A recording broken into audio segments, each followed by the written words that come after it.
반갑습니다, 형님. 안녕하세요. 오늘도 제 수TV 생방송 찾아주셔서 감사드리고요. 수TV 생방송 보시는 분들은 추천이나 즐겨찾기 좀 부탁 좀 드리고, 이따가 유튜브로 보시게 될 분들도 구독이나 좋아요 한 번씩 눌러주시면 감사하겠습니다. 그리고 오늘도 새로 업데이트된 거를 좀 말씀을 드리자면은, 저는 여러 차례 가운데 있는 그래프 많이 차 있을수록 좋은 거다, 아래쪽이 홈팀, 위쪽이 원정팀이다, 순서대로 득점, 리바운드, 필드골 성공률, 자유투 성공률, 3점슛 성공률, 경기당 어시스트, 경기당 턴오버, 어시스트 턴오버 비율, 블락, 스틸, 이런 순서라고 말씀드렸고, 많이 차 있을수록 좋은 거고요. 그리고 밑에 있는 이 표 같은 경우는 이 득점과 실점에 관한 부분들인데, 지금까지 시즌 계속 펼쳐졌을 때 득점적인 부분에서 본인들이 점수를 얼마나 냈고, 야투 성공률은 얼마였으며 3점슛 성공률은 얼마다, 그런 거고, 반대로 수비는 상대팀한테 몇 점을 헌납을 했고, 야투는 얼마나 허용을 했으며 3점은 얼마나 허용을 했냐, 괄호 안에 있는 거는 순위, 왼쪽에 있는 거는 수치라고 말씀을 많이 드렸었고요. 좋은 쪽으로나 나쁜 쪽으로나 탑5 안에 든다, 그러면 이렇게 진하게 표시를 해놨습니다. 그리고 또 변한 거는 이제 양쪽, 이제 왼쪽 아래랑 오른쪽 아래, 여기도 변화를 줬는데, 이제 좀 내용상으로 이제 좀 설명이 안 되는 부분들,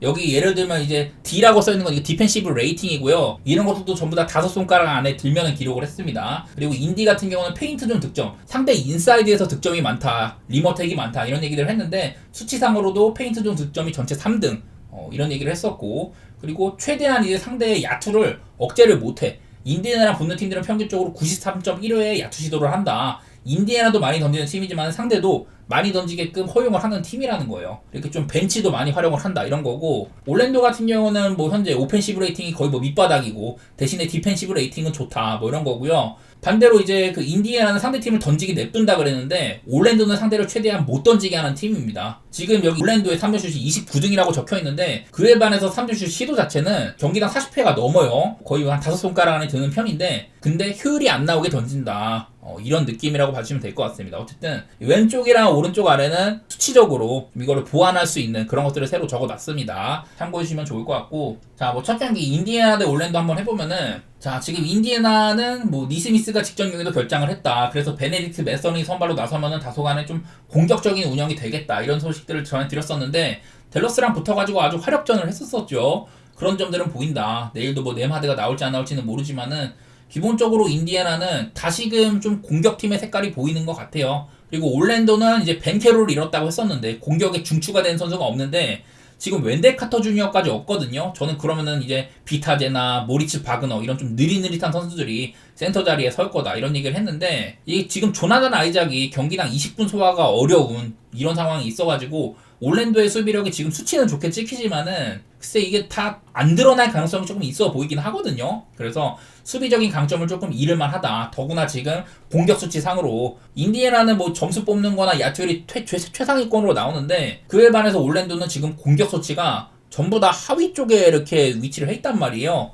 이러다 보니 아무래도 경기 양상은 인디애나가 조금 더 편한 느낌, 그런 건 있는데, 얘네들의 맞대결상으로 또 언더오버 진단이 되게 어렵거든요. 글쎄 이게 인디애나가 한창 작년 이제 후반기부터 시약함이 오고 나서는 밸런스를 중시하면서 이런 오바팀의 색깔을 조금 잃어왔었는데, 요즘에는 또 그런 느낌이 살짝 또 공격적으로 바뀌긴 했거든요. 조금 더 지켜봐야 될 것 같고, 개인적으로는 뭐 올랜도의 빵꾸가 너무 많기 때문에 인디애나 사이드 좋게 보도록 하고, 수치상으로 이거는 올랜도가 얼마나 넣어주냐에 따라서 언더오버가 갈릴 것 같은데, 글쎄 최근에 올랜도가 경기력이 너무 안 좋아요. 원정에서 또 경기를 하는데, 최근 원정 4경기 동안 99득점, 109득점, 85득점, 86득점 이렇게 해가지고 언더 가능성도 좀 배제를 할 수는 없는 것 같아요.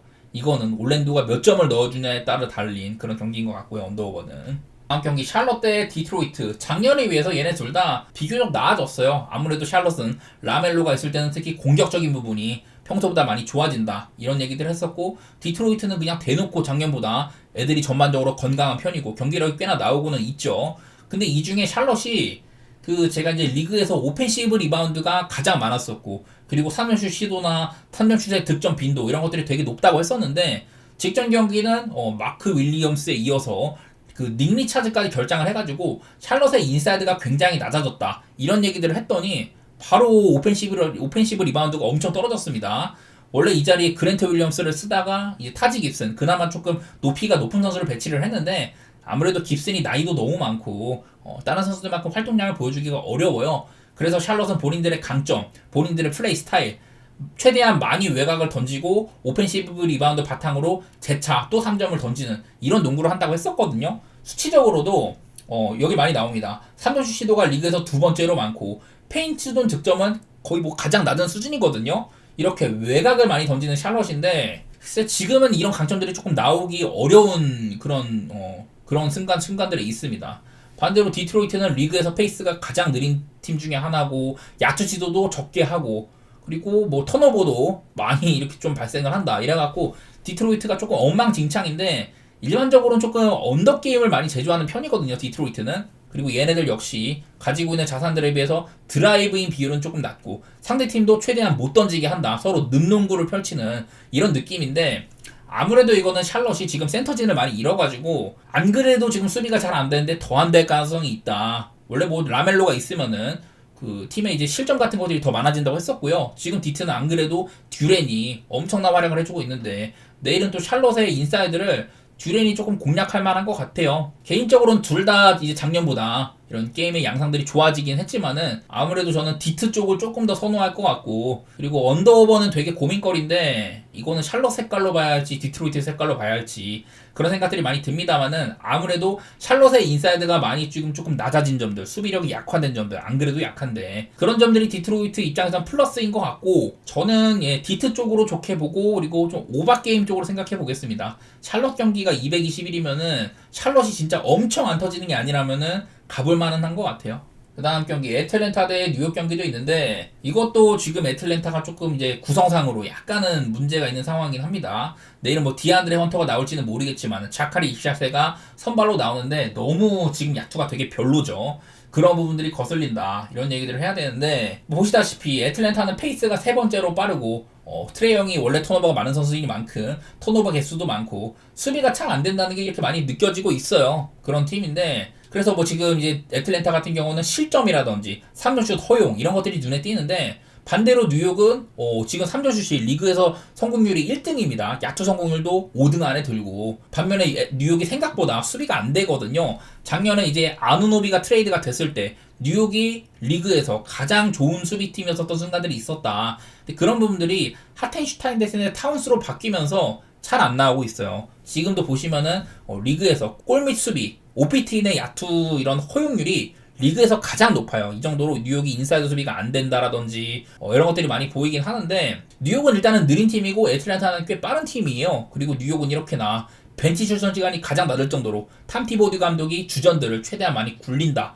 이런 것들이 보이는데 뉴욕은 공격력은 괜찮지만은 수비가 예년 같지가 않다는 거 이런 것들이 단점인데 아무래도 이런 상성관계가 제일 보입니다. 뉴욕이 현재 이런 그 3점을 리그에서 가장 잘 꽂고 있는데 애틀은 리그에서 3점 방어가 가장 안 된다. 상대팀한테 평균적으로 40%가량 3점을 내준다. 이런 거여가지고 뉴욕이 얼마나 외곽을 좀 많이 성공시킬 수 있냐 이런 것들이 관건일 것 같고 애틀랜타의 이제 플레이 스타일 같은 거 보면은 3점슛 시도가 생각보다 낮다 이런 게 보이고 반대로 뉴욕은 림 수비가 약하다는 건데 애틀랜타에 이제 뭐 길쭉이들, 뭐 카펠라도 있고 오콩구 같은 센터들도 있고 제일런 존슨이나 뭐 다른 애들도 전부 다 리머텍이 좀 좋은 애들이거든요. 그에 반해 뉴욕이 옛날보다 골밑 수비가 좀 헐거워졌다는 거 이런 것들을 생각을 하면은 기본적으로 애틀랜타 게임이기 때문에 오바를 볼 만은 해요. 반대로 뉴욕은 이렇게 성공률은 높지만은 득점 자체는 그렇게 순위가 높지가 않다. 한마디로 되게 지공을 한다는 건데 과연 이제 템포상으로 뉴욕이 이제 좀 쉬운 찬스들을 빠르게 속공으로 마무리 지을 수 있냐. 리그에서 속공을 가장 안 하는 팀이긴 한데 이런 부분들이 오바에 조금 이제 변수일 것 같고 개인적으로는 7.5라는 기준점은 지금 뉴욕의 플레이 스타일 상으로 확 벌릴 수 있으면 저번처럼 타운스가 이제 접전 상황에서 확 벌려주는 그런 모습들이 나온다거나 하면은 뉴욕을 볼만한데 개인적으로 7.5는 조금 높다고 생각이 되긴 하거든요. 그래서 핸디는 약간 걱정이고 뭐 일단 뉴욕 사이드로 보기는 하는데 핸디는 걱정이고 저는 언더오버는 한번 오바 쪽으로 보도록 하겠습니다. 생각보다 뉴욕이 점수가 작년처럼 엄청 안 나는 편은 아니고 애틀랜타는 기본적으로 점수가 많이 나가지고요. 그 다음에 보스턴 대 골스 경기 일단 뭐 저는 여러 차례 보스턴은 이 원래 주전 멤버들 중에 한두 명 정도는 빠져도 크게 타격이 없었었다. 내 레이팅 상으로 이런 얘기들을 많이 했는데 근데 확연히 지금 브라운의 결장한 이런 고투가이로서 드라이브인 해줄 수 있는 선수가 조금 떨어졌다는 거 그런 것들은 아쉽기는 합니다. 어쨌든 간에 골스도 지금 되게 벤치 출전 시간도 많고 커리가 아마 내일도 많은 시간을 소화할지는 잘 모르겠어요. 그래서 골스도 여러 가지로 조금 불안정한 면이 있다. 하지만 지금 리그에서도 공격도 상당히 잘 되고 오펜시브 레이팅 4등, 디펜시브 레이팅 2등 이래가지고 오히려 넷 레이팅은 보스턴보다 앞서거든요. 이래갖고 지금 골스가 현재 공수 양면에서 균형이 상당히 좋다. 반대로 보스턴은 공격은 꽤 잘 되고 수비도 잘 된다고 적혀는 있지만은 수비 이런 좀 실점 같은 부분들이 수치가 별로 좋지는 않거든요. 그에 반해 골스는 공격도 거의 뭐 탑4 안에 드는 셈이고 수비적으로는 거의 뭐 리그 두 번째로 좋은 팀이에요. 오클 다음으로. 수치상으로는 골스가 꽤나 좋아 보이긴 한다. 근데 골스도 엄밀히 말하면은 이 벤치들이 많이 힘을 내주고 있는 것도 있고 보스턴도 한편으로는 브라운이 없는 것들 이런 것들이 걱정이 되는데 결국에는 서로 간의 그 외곽에서 둘 다 3점슛 시도가 보스턴은 전체 1등, 골스는 전체 4등 정도로 야투 시도도 서로 많이 하고 3점도 많이 던지는 팀들이거든요. 이래서 외곽이 얼마나 터지느냐 이런 것들이 관건일 것 같은데 보스턴이 디펜딩 챔피언 같은 느낌은 있는데 요즘 경기력을 따져봤을 때는 저는 골스의 프렌이 오히려 좀 생각이 나거든요. 이거는 글쎄 얼마나 볼이 잘 돌고 그런 거에 따라 달렸는데 보스턴이 리드를 많이 잡은 경기도 막 추격을 허용했던 뭐 샬럿전이라든지 그런 것들을 생각을 하면은 저는 좀 접전 양상이 좀 나는 것 같고 접전 중에서도 7.5씩이나 골스가 프렌을 받는다면은 오히려 이거는 골스의 프렌이 괜찮다고 보고요. 언더오버는 이거는 골스의 수비력 때문에 많은 고민이 있는데 그래도 두 팀 간의 맞대결이라면 저는 기본적으로 빠른 템포의 농구가 예상이 되고 서로 간에 이런 공간을 찾아서 패스 많이 돌고 그런 것들이 생각이 나가지고 그런 시스템적인 측면에서는 오바가 조금 더 가깝지 않을까 그런 쪽으로 생각해 보도록 하겠습니다.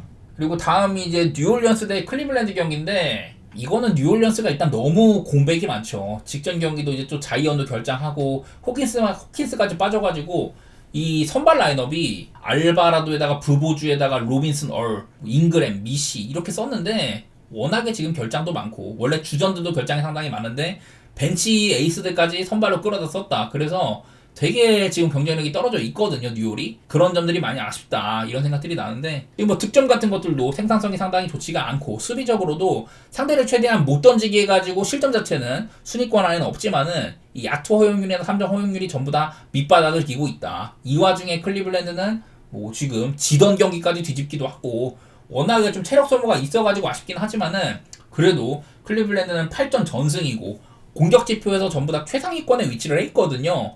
이런 팀인지라 아무래도 이거는 좀 클리블랜드 쪽으로 기울기는 해요. 물론 이제 클리블랜드도 이 맥스 스트러스나 딘 웨이드 3번 쪽 자리가 많이 비어 있고 벤치 생산력이 괜찮은 뭐 타이슨이라든지 르버트도 퀘셔너블이고 이래가지고 살짝 좀 걱정이 되긴 하는데 이게 좀 재밌는 게 하나 있다면은 이제 갈란드 작년까지만 해도 갈란드가 약간 좀 애물단지였었는데 일단 뭐 최근 5경기 기록이 평균적으로 24.2득점 어시스트나 이런 것들도 괜찮고 3스텝 라인이 야투율 54%, 3점 45%, 자유투 100% 이렇게 뽑고 있어가지고 작년보다도 커리어 평균 대비 갈란드의 야투율이 미쳐있는 상황이고요. 3점슛도 뭐 아주 훌륭합니다. 이래서 지금 사실 미첼이 조금 오락가락하는 와중에 갈란드가 정말 힘을 내주고 있거든요. 여기다가 뭐 하나 더 보면은 클리블랜드가 지금 다소간의 수비 이런 지표가 아쉽기는 한데 이 4인 라인으로 봤을 때 미첼이나 모블리, 그 조지 니앙, 메릴 이런 벤치 라인업에서 수비력이 아주 훌륭하게 지키고 있거든요. 리그에서 뭐 두 번째로 좋다. 벤치 유닛 상으로 이런 것들도 보여서 개인적으로 여러 가지 면에서 좀 클블이 앞서는 경기라고 생각이 돼요. 근데 또 저번처럼 클리블랜드의 상대가 또 야투가 폭발하거나 이러면 무슨 일이 펼쳐질지는 모르는데 현재까지 클블이 워낙에 좋은 모습이어가지고 사실은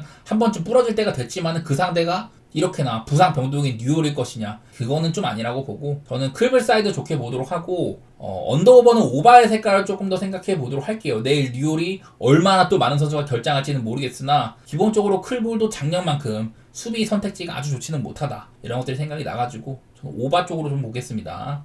그리고 다음 경기 휴스턴 대 샌안토니오 경기인데 자 일단은 이거 샌안토니오의 결장 상황이 참 눈에 띕니다. 바셀, 트레 존스, 소헨 이렇게나 결장을 하게 되면은 사실 물론 올 시즌에 샌안토니오가 크리스 폴이나 해리슨 반즈 이런 애들을 영입을 했지만은 작년 베스트 5 중에 선발 3명이 결장하는 셈이거든요. 이게 원래 같으면은 소헨은 당연히 주전이고 바셀도 어지간하면 이번 주전이고 트레 존스도 핵심 벤치 로테이션일 텐데 이런 사람들이 다 못 나온다는 거 이게 조금 커 보입니다. 특히 이 중에서도 소헨이 참 눈에 들어오는데 소헨이 원래 작년에는 이제 파워포워드인데도 약간 그 포포비치 감독님이 포인트 가드처럼 키우려고 했었거든요. 그래서 뭐 핸들링도 맡기고 여러 가지 점들을 많이 좀 변화를 줬었는데 그런 이런 짐들이 크리스 폴한테 많이 가 있는 상황이에요. 그래서 크리스 폴의 영입으로 소헨이 제일 좀 수혜를 봤었는데 스웨인이 내일 못 뛰는다는 점. 스웨인이 참 역할이 많은데 내일은 어쩔 수 없이 좀 못 나오는 게 이게 좀 커 보이긴 합니다. 대신에 켈든 존슨이 나올 수 있다고 하는데요. 이 켈든 존슨도 지금 생산성이 되게 아쉬워요. 커리어 평균 대비 여기 밑에 있는 게 커리어 평균인데 그 위가 올 시즌이거든요. 야투율도 거의 한 3.5%가 떨어졌고 3점슛도 23.3% 매우 안 좋아.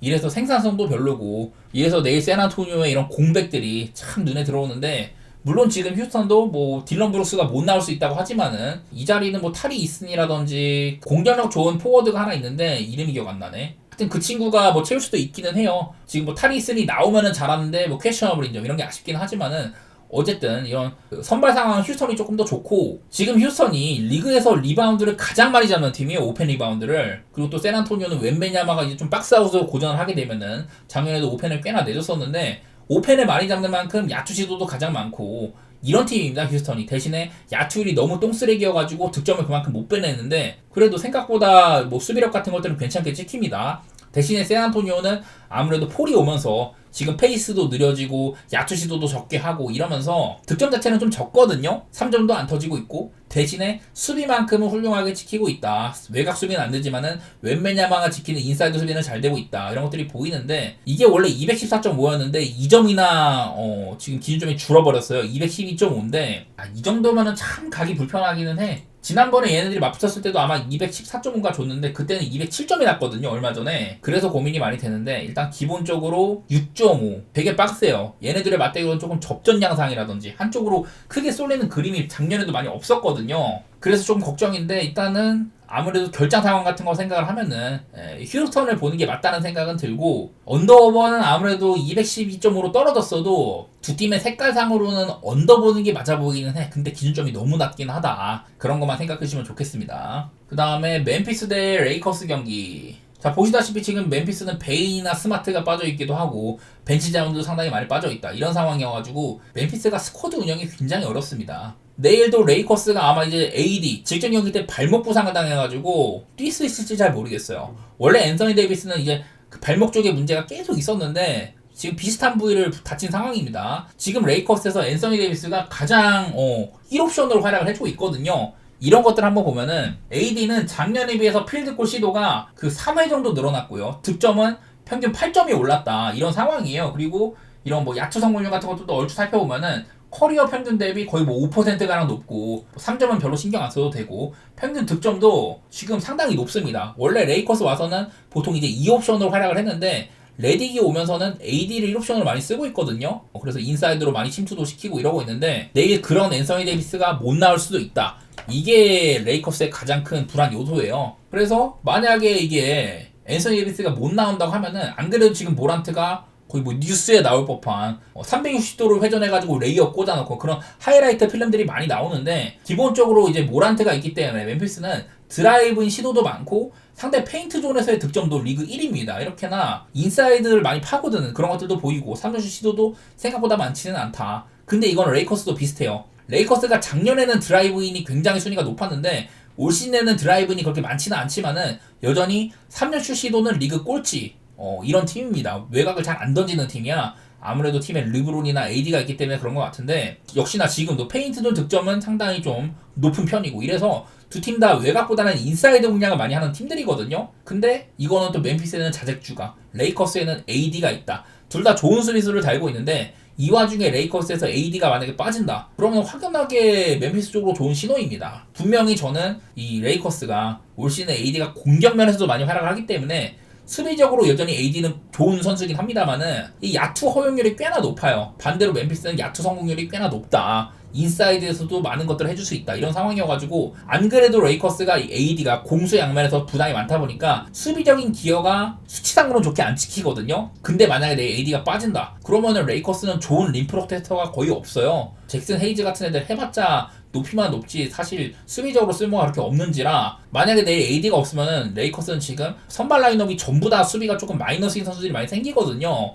이거는 어디까지나 AD의 출전 여부가 좀 중요하겠지만은 개인적으로는 뭐 멤피스 쪽으로 한번 좋게 볼 것 같고 언더오버는 저는 오바를 생각을 하고 있는데 이건 기본적으로 좀 뛰는 팀이다. 멤피스나 레이커스도 평균적인 득점은 상대가 뛰어주면 좀 많이 하는 편이기도 하고, 기본적으로 레이커스도 앞선 수비가 안 좋죠. 디로나 리브스 모두 다 마이너스급이고, 르브론도 나이가 너무 많이 먹어서 옛날 같은 수비력이 안 나오고, 여기다 AD까지 결장을 한다. 그러면 아무래도 오바를 생각하는 게 편해 보여요. 어디까지나 이거는 앤서니 데이비스의 출장 유무가 가장 중요할 것 같습니다. 이 둘 다 이렇게 인사이드에서 득점 빈도가 높은 만큼 멤피스는 특히 이제 잭 ED 같은 애들의 파울 관리가 굉장히 중요하거든요. 저는 얘 이제 꼬라지를 봤을 때는 물론 키도 크고 블락 수치도 좋고 하긴 한데, 특히 또 레이커스가 리그에서 자유투 시도가 가장 많은 팀이야. 인사이드로 비비면서도 자유투도 많이 뽑아낸다. 상대팀의 파울 유도가 많다. 이런 것도 생각하면은 멤피스의 이 ED 같은 애들 파울아웃도 생각을 해야 돼가지고, 그런 점에서 서로 많은 이런 자유투 시도 같은 것들, 그런 거 생각하면은 조금 더 오바의 보너스적인 요소라고 할 수 있을 것 같아요. 그 다음에 댈러스 대 시카고 경기가 있는데, 야, 이거는 참 어렵다. 댈러스가 지금 진단하기가 되게 어려워. 안 그래도 경기력도 오락가락하는 내일은 PJ 워싱턴도 없습니다. 사실 지난 시즌에 PJ 워싱턴이랑 게포드가 오면서 댈러스가 원래는 공격 일변도의 팀이었다가 밸런스를 중시를 했다고 했잖아요. 그런 변화에 중추된 애들인데, 워싱턴이 직전 경기는 너무 못하기도 하고, 아마 내일 경기는 빠질 가능성이 있다고 하거든요. 지금 아웃으로 나와 있는데, 그래서 댈러스는 벤치에서 꽤 잘해주고 있던 나지마샤를 선발로 올렸어야 된단 말이야. 이러면은 댈러스도 벤치가 조금 아쉬워질 만도 하고, 여기다가 라이블리까지. 이 라이블리가 그 수비 스탯이 굉장히 좋게 찍히거든요. 이런 것들 한번 보여드리면은, 먼저 이제 그 PJ 워싱턴이 올 시즌에 얘가 플레이어즈 온일 때랑 오프일 때 보면은 얘가 없을 때가 오히려 net 레이팅이 오른다고 합니다. 수비적으로 한 6점가량 PJ 워싱턴이 없을 때가 좋아진다고 하는데, 이게 라이블리가 좀 영향을 많이 미치는 것 같거든요. 라이블리가 이제 코트 위에 있을 때보다 없을 때, 그러니까 한마디로 주전 라인업이 가동이 될 때, 왜냐면 이제 게포드는 경기당 15분 정도 뛰고 라이블리가 오히려 출전 시간이 더 많아요. 그래서 무늬만 게포드가 선발을 할 수가 있는데, 라이블리가 빅맨으로 나설 때는 팀적으로 경기력이 한 12점가량 좋아지고, 이런 부분들이 거의 다 수비 쪽에서 많이 발생을 합니다. 득점은 별 차이가 없는데 수비 쪽에서 라이블리가 뛸 때가 한 12점가량 좋아진다. 이런 색깔들이 있어요. 근데 내일은 이런 라이블리까지 퀘처널이 박혀있다. 이러면은 댈러스가 수비적으로 잃는 부분들이 꽤 있다고 생각이 되거든요. 높이적으로나 여러 가지 부분에서. 근데 반대로 지금 시카고가 이제 작년이랑 확연히 달라진 게 이 페이스. 작년에 리그에서 한 두세 번째로 느린 페이스였다가 지금은 페이스가 가장 빠르다고 합니다. 대신에 그렇다고 해서 오펜시브 레이팅이 좋지는 않아. 되게 비효율적이라는 건데, 그 이제 시카고 같은 경우는 상대를 최대한 못 던지게 하거나 그런 게 안 돼요. 리그에서 상대팀한테 야투를 가장 많이 내는 팀이 시카고다. 얘네들이 공격도 빨리 하지만은 상대도 그만큼 많이 던지기 허용을 하고 있거든요. 더구나 골밑 수비도 거의 뭐 최약체. 본인들이 페인트로 득점하는 것도 낮고, 이러다 보니까 시카고는 빠르게 외곽을 많이 던진다. 이런 식으로 해석할 수 있을 것 같은데, 하필이면 댈러스가 야투 수비라든지 3점수 수비, 이런 분들이 꽤 좋게 찍혀요. 여러 차례 댈러스는 작년보다는 공수의 밸런스를 중시를 한다. 이런 것들이 보이는 부분인데, 그래서 과연 내일 이런 댈러스의 외곽 수비가 잘 돌아가면서 시카고가 인사이드보다는 외곽에 의존한 경향이 있는데, 이런 것들을 잘 막아줄 거냐, 그게 좀 중요할 것 같아요. 또 한편으로는 근데 이런 것들도 있습니다. 지금 시카고의 가드진 기디, 화이트, 라빈. 내일은 뭐 라빈이 나올지는 모르겠지만은, 라빈 대신에 어제는 그 이제 도슨무가 나왔는데, 도슨무는 외곽보다는 인사이드 그리고 수비 쪽에 많이 좀 중시를 하는 선수인데요. 먼저 기디, 작년보다도 3점슛이 아주 폭등을 했습니다. 44%가 꽂히고, 그리고 코비 화이트, 작년에 이제 팀의 중심이었는데 올 시즌도 3점슛이 41.5%예요. 그리고 라빈도 정신을 좀 차렸습니다. 물론 턴오버가 많기는 한데 3점슛이 지금 45.8%예요. 이래가지고 내일 만약에 시카고가 라빈이 나온다, 그리고 최대한 외곽을 많이 던진다, 이런 것들 생각을 하면은 시카고가 외곽이 터지면 무슨 일이든 발생하면 하다고 생각이 되거든요. 더구나 또 이제 얘네들은 홈보다 원정으로 가면은 원정 3점이 거의 뭐 40% 넘게 찍힙니다. 지금 물론 표본이 얼마 없지만은, 그래가지고 이 경기가 되게 어려운 것 같아. 댈러스도 주전 라인업에 약간 균열이 생긴 셈이고, 시카고도 뭐 라빈이 나올지는 모르겠지만은 이 시카고가 3점 슛감에 달려있다, 이 경기는. 그런 생각인데, 개인적으로는 저는 뭐 오바라든지 시카고의 프랜사이드 보고 있긴 하거든요. 기본적으로 10.5. 시카고가 조금만 터지면은, 댈러스도 왜냐면 지금 막 아주 안정적인 경기력을 보여주고 있지 못해가지고, 더구나 뭐 돈치치 같은 일도 앞선 수비가 되게 안 좋잖아요. 그래서 외곽 시도 같은 것들을 방해하기 어렵다, 이런 것들 생각을 하면은, 저는 개인적으로 10.5 정도면 시카고의 프랜을 봐도 괜찮다. 그리고 오바를 보는데, 이거 둘 다 시카고가 외곽이 잘 터져야 됩니다. 그런 부분들은 생각해주면 좋을 것 같고, 되게 이것도 결국은 시카고의 슛감에 달린 거라 가기에 좋은 경기는 아닌 것 같아. 다음으로 덴버 대 오클라호마 경기인데 이거는 시즌 초반에 아무래도 경기력 차이가 너무 많이 나요. 덴버는 직전 경기도 또 토론토 또 만나가지고 홈에서도 되게 비비는 경기를 했었습니다. 그 전까지만 해도 이 유타같이 편한 상대 만나가지고 간만에 꿀 빨고 뭐 이랬었는데 너무 덴버가 올 시즌에 접전이 너무 많아. 브루클린이랑도 그렇고 미네소타한테도 접전 끝에 패배도 하고 막 이랬었는데 심지어 지금 토론토가 되게 선수들이 많이 비어있는데도 근데 그런 애들한테도 이렇게 접전을 허용을 한 거예요, 홈에서. 그러다 보니까 아무래도 덴버는 지난 시즌 같은 경기력이 안 나온다. 안 그래도 지금 자말 머레이가 빠져있는데 그 자리에 서부르기 오면은 물론 머레이도 안 좋았지만은 이 덴버의 외곽이 경쟁력이 많이 떨어진다. 이런 얘기들을 했었거든요. 그리고 오클라호마 그냥 뭐 여러 차례 지금 리그 1위 수준의 수비팀이다. 뭐 지표만 봐도 나옵니다. 리그에서 디펜시브 레이팅이 가장 좋고 넬 레이팅도 1위. 한마디로 지금 리그에서 가장 폼이 좋은 팀이라는 거거든요. 턴오버 유발 같은 앞선 수비를 앞선의 상대 공격수를 저지하는 부분들 이런 것들도 훌륭하고 골밑 수비도 홈그랜이 있기 때문에 아주 훌륭하게 지키고 있고 도움 수비도 좋고 이러다 보니까 오클라호마의 수비가 한마디로 최고입니다. 최고. 그리고 이제 또 스가 같은 애들이 있으니까 드라이브인의 비율도 높다 이런 것들도 나오는데 지금 오클라호마가 내 외곽에서 그 수비적인 허점이 안 보이는 가운데 덴버는 어쨌든 요키치의 손끝에서 많은 것들이 이루어져야 되잖아요. 근데 오클이 저번에도 덴버를 아주 봉쇄를 했을 때 시즌 아마 첫 경기 때 87점으로 봉쇄를 했지 않습니까? 그 이후로 지금 오클이 전승을 달리고 있는데 최근 양 팀의 맞대결에서 6경기 동안 딱 한 번 덴버가 원정 가가지고 오클 원정 가가지고 작년 초반에 128점을 내면서 오클을 박살냈던 적이 있는데 그 외에는 최근 6번 중에 4번이 덴버가 100점 이하를 기록을 했거든요. 그런 부분들이 아무래도 조금 걸리죠. 덴버가 홈에서는 세다 이런 게 있지만은 올 시즌 내내 마포주가 다 안 터지고 어레이도 안 터지고 있고 서부룩 1번 자리 기용해봤자 이 스페이싱이 안 된다 이런 약점들 때문에 여러 가지 면에서 아무래도 오클을 좋게 볼 만한 경기인 것 같습니다. 이게 기준점이 원래 5점에서 6점으로 바뀌어가지고 좀 아쉽긴 한데 그래도 이거는 올 시즌 내내 양 팀의 맞대결 같은 것들 이런 거 생각하면은 오클라호마가 또 한 번 싸먹을 만한 경기인 것 같기는 해요. 저는 또 한 번 그렇게 보도록 하고 언더 또 한 번 그렇게 보도록 하겠습니다. 그만큼 덴버가 잘 안 풀릴만 하다. 오클라호마가 그만큼 지금 좋은 수비팀이다. 이런 거에 조금 초점을 두고 싶고요. 오클이 올 시즌에 그 펼쳐진 7경기들 가운데 상대를 100점 이하로 묶은 게 5번이나 되네. 그 정도나 되는 팀인지라 저는 언더 쪽으로 생각 좀 해볼게요. 피닉스 대 마이애미 경기. 자, 이것도 조금 기본적으로 약간은 비슷한 색깔인 게 얘네 둘 다 야투 시도가 굉장히 적은 팀들입니다. 더구나 마이애미는 페이스도 느리고 상대도 못 던지게 하면서 본인도 적게 던지는 팀이다. 이런 얘기들을 많이 했었거든요. 피닉스도 아무래도 야투를 중시하는 팀인데 얘네는 야투는 적게 던지지만은 대신에 야투 효율이 좋은 편이거든요.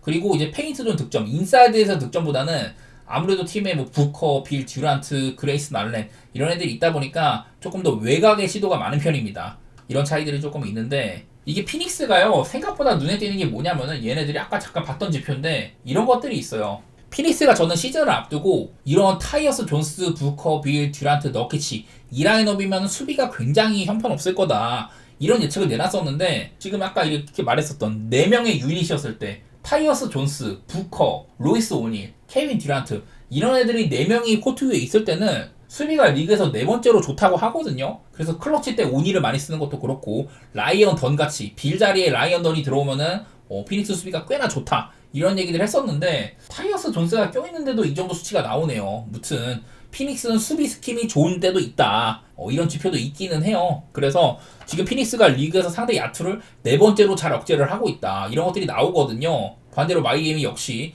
이 수비 7점만큼은 4번째로 적게 하고 있다. 본인들의 득점도 안 나오지만은 상대도 같이 늠농구를 하는 이런 측면들이 보이는데 아무래도 되게 좀 느리고 신중한 팀들 간의 대결인지라 일단은 언더 생각이 나는데 근데 에이스 대결적인 측면에서는 마이애미는 듀란트를 억제할 선수가 없는데 버틀러는 나름대로 저는 라이언 던 같은 애들이나 오닐 이런 애들이 조금 억제를 할 만하다고 보이거든요. 그리고 좀 아데바요가 지키는 인사이드 역시 피닉스가 인사이드 득점 미더가 되게 적은지라서 외곽에서도 충분히 미드레인지 게임이나 이런 걸로 충분히 할만해 보이긴 하거든요. 저는 뭐 피닉스 쪽으로 좋게 볼 것 같기는 해요. 근데 이것도 좀 타이트한 경기가 된다면은 이 5.5는 되게 오락가락할 만한 그런 점수이기 때문에 언더도 사실은 222.5면은 양 팀의 색깔을 좀 생각을 해도 꽤나 막 편한 기준점은 아닌지라 되게 어렵고 치열한 경기가 될 것 같습니다. 다음 클리퍼스 대 필라델피아 경기도 있는데, 야, 이것도 어려운 게 뭐냐면은, 이제 필라델피아는 폴 조지가 복귀를 했잖아요, 직전 경기 때. 근데 사실 뭐 플레이 시간이라든지 야투 시도나 성적이 되게 신통치는 못했었어요. 그래서 필라델피아는 어쨌든 간에 폴 조지가 돌아온 건 돌아온 거지만은, 엔비드가 돌아와야지 진짜다. 그런 생각들이 듭니다. 직전 경기도 폴 조지가 별다른 역할은 못했었고, 맥시가 혼자 공격 주구장창하고, 외곽 그냥 죽은 볼 막 던지고 이랬었는데, 뭐 맥시 개인의 효율은 뭐 엄청 나쁘다고 할 수는 없었지만은 필라델피아가 꿈꾸는 그런 이상적인 경기력은 아니었었거든요.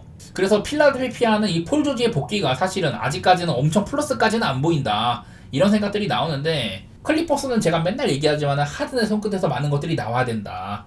카와이가 없는 와중에는 어쨌든 팀의 1옵션은 하든이고, 옆에서 파웰 같은 애들의 슛 기회라든지 대존주나 맨들의 이런 많은 활동량을 채워줄 수 있는 하든의 또 패스워크, 그리고 주바치와의 투맨 게임, 모든 것들이 하든의 손에 달려있다고 했거든요. 근데 마침 필라델피아에는 지금 하든을 봉쇄할 만한 이런 락다운 수비수가 별로 없어요. 그런 점들은 차이가 있어 보인다. 그리고 사실 드러먼드는 좋은 리바운더기는 한데 수비력은 조금 의문이긴 하거든요. 뭐 세로 수비 같은 것들도 사실 그렇게 막 좋지는 않고 피파울도 많고 이래갖고 드러먼드 출전 시간도 많지는 않을 것 같아. 그래서 주바치가 사실 클리퍼스가 잘 풀리는 날에는 주바치를 비롯해갖고 오펜시브 리바운드 수치도 높게 지키는데, 필라델피아의 드러먼은 또 리바만큼은 또 잘 챙기는 선수잖아요. 이러다 보니까 이 경기가 되게 어지러워. 기본적으로 이 클리퍼스의 터런루 감독이나 필라델피아의 닉 너스 감독이나 윙들을 굉장히 사랑합니다. 지금 라인업만 봐도 필라델피아는 3명의 윙을 쓰고 있고, 클리퍼스 역시 3명의 윙을 쓰는 그런 판국이에요. 벤치에도 윙들이 엄청 널렸고, 그래서 결국에는 저는 윙 대 윙 싸움이 될 가능성이 많다. 근데 이게 윙들이 많은 팀끼리 붙으면은 저는 기본적으로는 오버게임 양상이 많다라고 알고는 있거든요, 수치적으로도. 근데 이게 얘네들의 꼬라지를 봤을 때 사실 템포도 그렇고 필라델피아도 생각보다 이 속공 득점의 비율이라든지 상대팀의 이런 약투를 좀 최대한 못 던지게 하는, 늠농구를 유발하는 이런 분들이 많은지라서 마냥 오버보기가 편하지는 않아요. 대신에 필라델피아는 지금 야투나 3점 허용률이 리그 최저다. 대신에 야투를 최대한 못 던지게 해가지고 실점 자체는 적은 편인데 어쨌든 잘 못 맞고 있다는 거고, 야투 성공률도 리그에서 거의 뭐 최하위를 달리고 있고 이래가지고 사실 오바가 그렇게 편하지는 않아. 기준점도 그렇고. 일단은 필라델피아가 프렌이면 프렌을 보기는 하거든요. 조지가 지난 경기 너무 못했었는데 그거보다는 조금 낫겠지. 그리고 드러먼드가 안 풀린다면은 뭐 야부셀레 같은 애들, 이런 애들이 좀 핵심적으로 이렇게 공격적인 면에서도 반등을 해줄 만도 하고 이래가지고 필라델피아 프렌을 보긴 보는데 정말 어려운 경기입니다. 이것도 되게 어렵게 설명을 했지만은 기준점도 그렇고 윙을 서로 사랑하는 감독들의 대결, 많은 그림이 나올 수 있다고 생각이 돼요. 저는 일단은 뭐 필라 쪽을 보고 있는데 그만큼 하든이 1옵션으로서의 이런 좀 득점을 채워주는 그런 부분들이 많이 좀 안 나온다고 생각이 돼가지고, 그래가지고 오히려 터질 구석은 필라델피아가 많지 않나 그렇게 생각하고 있는 경기입니다. 세크라멘토 대 토론토 경기가 있는데 얘네들은 얼마 전에 맞붙었었죠. 그 경기 한번 스탯 같은 거 말씀드리면은, 자, 얘네들이 맞붙었던 게 토론토 홈이었어요. 근데 이날 이 토론토는 그 이제 레전드 빈스 카터의 은퇴식이 있었거든요. 영구 결번식이. 그래서 이날 토론토의 수많은 관중들과 토론토의 역대 슈퍼스타들, 많은 이런 좀 팬들의 성원이 좀 달린 경기였었는데, 그 경기에서 토론토가 세크라멘토라는 되게 좀 빡센 상대를 잡아냈었습니다. 연장까지 가면서. 이날도 요즘에 토론토의 근황, 스카티 반즈가 없는 와중에 그레이디 딕이나 RJ 바렛이 되게 많은 활약을 해주고 있다고 했는데, 이날은 그레이디 딕이 유독 안 터진 날이었었는데도 특히 또 벤치에서 크리스 부시에 같은 길쭉이들이 많은 활약을 해주면서 토론토가 많은 득점을 가지고 갔었거든요. 연장을 가긴 했지만은 야투 시도도 95회로 상당히 많았었다. 3점도 꽤나 잘 던진 편이다. 이런 날이었었어요. 그러니까 토론토가 다른 날보다도 좀 선발 라인업은 부실하지만은 생각보다 잘 싸운 경기였었다, 이런 건데, 반대로 이제 세크라멘토도 데로잔도 터지고 뭐 이날도 팍스가 별로 좋지는 않았지만은 벤치에서 몽크가 힘내주기도 하고 이러면서 세크라멘토도 야투 시도가 100회 대신에 3점이 엄청 안 터진 경기, 이런 날이었었단 말이야. 그래서 한편으로 세크라멘토는 조금 야투율이 아쉬웠었고, 토론토는 전반적으로 잘 터진 경기. 토론토는 요즘에 계속 이런 게임을 합니다. 많은 야투 시도를 뭐 비롯해가지고 좀 득점이 나는 게임, 반즈가 있을 때보다 수비는 잘 안되지만 득점이 많이 나는 게임을 표방을 하는데, 어쨌든 간에 뭐 연장을 안 갔어도 240점이 터진 경기였었어요. 이런 경기들이 아무래도 조금 좋은 레퍼런스가 될 것 같은데 이거는 토론토의 색깔을 많이 좀 생각이 납니다. 토론토가 지금 디펜시브 레이팅 거의 뭐 꼴찌 수준, 대신에 페이스는 또 빠르고, 그래서 토론토가 점수는 많이 뽑는데 수비적으로 가장 많은 실점 내주고, 원래 야투리나 3점출 방어도 거의 뭐 최저였는데 직전 경기 때 조금 잘해가지고 좋게 찍혔나봐요. 어쨌든간 페이스도 빠르고 수비 레이팅 안 좋고 야투시도 리그에서 두 번째도 많고 대신에 3점은 안 던지고, 이래서 인사이드에서 많이 좀 비비는데, 또 한편으로는 운동력 좋으니까 오펜시브 리바운드도 좋게 찍히고 이런 것들이 있는데, 어쨌든 토론토는 페인트존 득점이나 속공 득점, 이런 빠른 템포의 공격이나 리머텍 이런 것들이 많이 좋게 찍히거든요. 토론토는 이런 공격의 질이 좋은지는 모르겠으나 어쨌든 간에 많은 시도를 바탕으로 질보다는 양으로 공격을 시도하는 팀이거든요. 세크라멘토도 근데 그렇게 하면은 맞장구를 쳐주는 팀입니다. 야투시도도 좋고 사보니스 같이 인사이드에서 확실한 득점력, 데로잔의 미드레인지 게임, 팍스를 비롯한 이런 인사이드를 파고들고 드라이브 인이라든지 외곽에서도 뭐 여러 선수들이 다 던질 수 있고 이런 팀인지라 저는 얘네들의 맞대결은 똑같이 오바를 보면 좋을 것 같아요. 근데 이게 10.5씩이나 받는다. 사실 지금 토론토가 프렌의 마왕이거든요. 얘네들이 이 스카티 반즈까지 없으면 팀적으로 되게 스쿼드 손실이 많은 편인데, 지는 경기만 봐도 레이커스한테 1쿼터 때 거의 뭐 30점 가까이 뒤졌다가 그 경기를 비벼내기도 하고, 세크라멘토는 잡았었고, 덴버 상대로도 얼마 전에 2점 차로 비볐었습니다. 이런 팀인지라. 근데 또 한편으로는 샬럿한테도 개발리고 이런 팀이어가지고 토론토의 색깔이 참 지금 애매하거든요. 개인적으로는 10.5면은 프렌을 봐도 괜찮다 이런 느낌이기는 해. 그리고 언더오버 237.5 굉장히 높은 기준점인데, 토론토의 지금 경기 방식상으로는 오바를 보는 게 맞기는 하다. 세크라멘토도 템포 푸시하면 안 밀리는 팀이어가지고 저는 그렇게 보고 있는데, 이 토론토의 이런 농구들이 얼마나 오래 갈까. 한 번쯤 자빠져도 되긴 됐거든요. 이런 라인업으로 그냥 박리담의식으로 공격을 하는 게 언제까지 먹힐지 참 애매한데, 일단은 저는 토론토 프렌에다가 오바 쪽으로 보는 게임이기는 해요.